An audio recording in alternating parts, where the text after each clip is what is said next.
World Tower Defense is a game on Roblox with 1,000 less people playing it compared to Anime Feat Simulator X, which is now banned off the site, so do what you want with that information. What makes this game different from other tower defense games isn't gambling or tower pass, it's that your towers will die.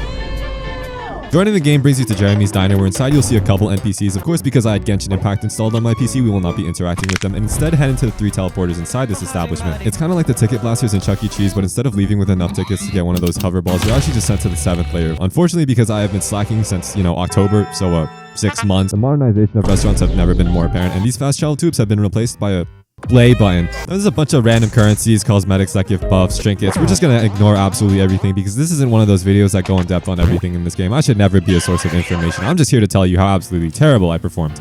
With the help of some codes, I received a couple of items and some coins, which I used to get my first loadout, consisting of soldier, igniter, farmer, demo man, and a crypto bro. These guys attack, this guy just makes me money. That's all you need to know. Creating a lobby brings you a few options, but I decided to choose Burdensome, thinking that, it wouldn't actually be burdensome. If you haven't noticed already, the game kind of resembles the more classic style of Roblox with studs littered literally everywhere. Some people like it while others are absolutely sick of it. For me, I don't really care. I'm not really picky with graphics, nor do I have any nostalgia. I wouldn't say I'm a 2009 grandpa, but I think I'm qualified enough to say that old Roblox was not better than what we have now. I mean, come on guys, we have like Souls RNG. Now entering the game, let me just mention that once you place down a unit, there's a cooldown until you can place another, some longer than others, meaning you'll have to be very careful about when and where you place. Speaking of placing, there is no set path for the enemies. The entire map is a war zone. It's just the base, the enemy spawn, and everything in between. Also, once your unit is spawned in, you can't level them up. See, if you press this little button to strengthen your units, it only genetically modifies the clones still being grown in a beaker, not the ones already deployed when war fighting against these things, which means if you have some prime real estate taken by a level 0 squatter, you can't upgrade it, so either you gotta let it marinate, sell them, or sacrifice it. There's also no waves, just a timer at the top of your screen ticking for each second you're alive. Not ominous at all. Speaking of time, at 2 minutes and 30 seconds, they're already flying. Unfortunately, I'm not in the tax bracket to be able to afford functioning next. However, despite the enemy being able to fly, when they reach the base, they'll end up dropping to the ground, allowing for them to be in the line of sight, where my incredible prowess in warfare allowed me to get rid of the problem without a single scratch on the base. Anyways, 5 minutes have passed, and this guy has guns.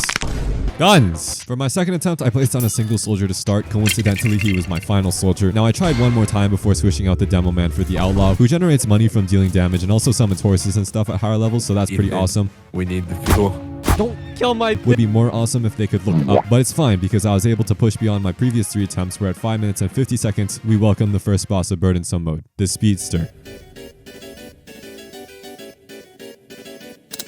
I didn't even tickle it. The Speedster wiped out everything and it still had its shield. Maybe I'm just not built for Burdensome, which is what I would say if I was a quitter and a loser. I am no such thing.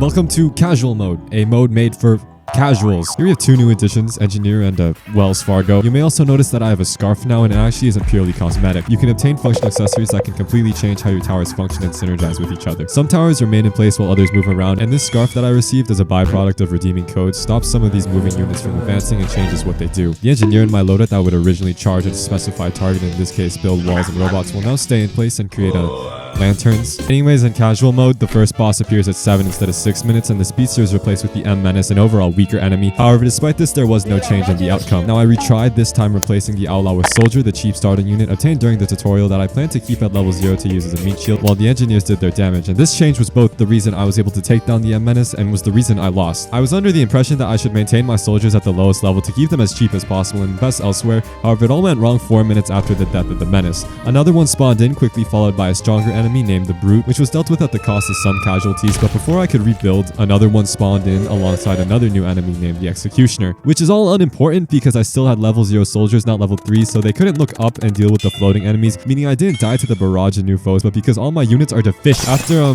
6 humiliating defeats, I barely got back to where I was. One more attempt later, I got really embarrassed and instead decided to go egg hunting, where I read that I could potentially snag a special little tower if I were to find all the eggs on the map, with the hopes that it would help me, but in the end I came out empty-handed. Instead of watching any sort of guide or helpful information on the items at my disposal, I banged my head on a rock trying different things to learn on my own, and eventually the scarf came off and I added a new unit to my collection, and with these changes I was able to see that there is a... What do you mean floating? Wait, what do you mean floating? What do you mean floating? Floating what?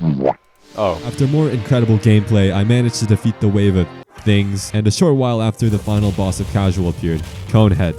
I tried to place down units to distract it, and distracted I did not. I thought I was in the clear as it locked in on one of my soldiers and not my engineers, which were doing most of the damage, until it started fumigating and carpet bombed all of them. Under no circumstance should a stop sign be doing all of this. I started begging, but unfortunately my cries fell on deaf ears, and with just 10% of its health remaining, I lost.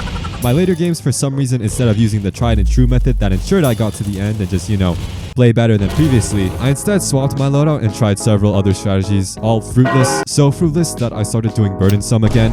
Now after that tiny little tangent, I was back against Conehead, and this time it was different because I had horses. Anyways, I killed it and he gave me a cone. Also, there's a guy named Backshot, so that's cool. Then I did some snow stuff and got a glacier or something, and then completed Luigi's Mansion, which gave me a little necromancer side thing. These are event towers. Well, were event towers until they were added permanently by just completing specific tasks, take notes. And it's like I would have edited this, but I made a post on my channel in January announcing it, and now it's May. And if you don't remember, I recorded all of this content in October. So, this video, bye.